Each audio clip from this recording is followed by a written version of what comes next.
पूर्व न्यायाधीश justice S Muralidhar ने एक चौंकाने वाला खुलासा किया है, जो हमारी न्यायपालिका और समाज में गहराई तक बैठे जातिगत भेदभाव को उजागर करता है। Kochi International Foundation and the National University of Advance Legal Studies द्वारा आयोजित एक व्याख्यान में retired justice doctor S Muralidhar ने परिवर्तनकारी संविधानवाद और न्यायपालिका की भूमिका विषय पर बोलते हुए एक ऐसी घटना का जिक्र किया जो भारतीय समाज की सच्चाई को आईना दिखाती है। उन्होंने कहा, इलाहाबाद हाई कोर्ट में एक जज ने अपना चेम्बर गंगा जल से शुद्ध किया क्योंकि उसके पहले वहां एक दलित जज बैठे थे। ये भारत में हमारी जिंदगी के कठोर तथ्य हैं। उन्होंने और भी कई उदाहरण दिए जहां जाति और धर्म के आधार पर आज भी भेदभाव जारी है।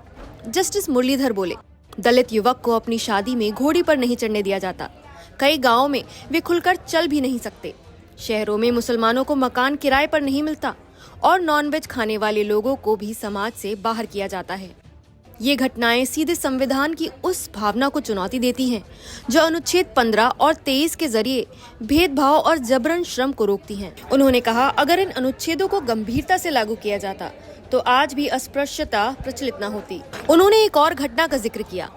एक सत्ताधारी पार्टी के विधायक ने अपना घर इसलिए शुद्ध कराया क्योंकि उसमें पहले एक दलित रहते थे। जस्टिस मुरलीधर बोले, उसे उसकी पार्टी द्वारा सार्वजनिक रूप से फटकार मिलनी चाहिए थी, लेकिन उसने ये सब सोच समझकर किया।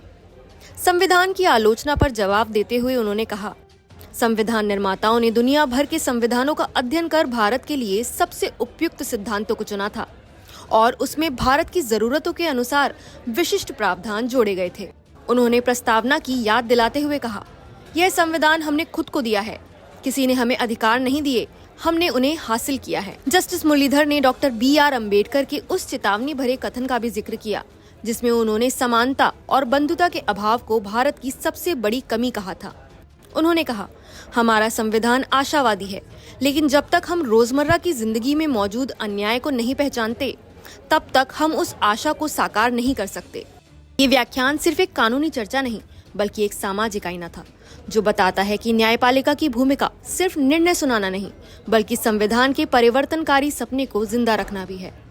अब सवाल ये है कि क्या हम सच में समानता और न्याय की दिशा में बढ़ने को तैयार हैं? क्या संविधान लागू होने के 75 साल बाद भी भारत में बराबरी का सपना अधूरा है? नमस्कार, मैं हूं मानक गुप्ता।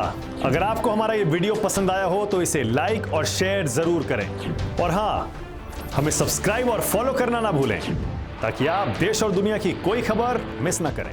तो जुड़े रहिए हमारे साथ और देखते रहिए News 24।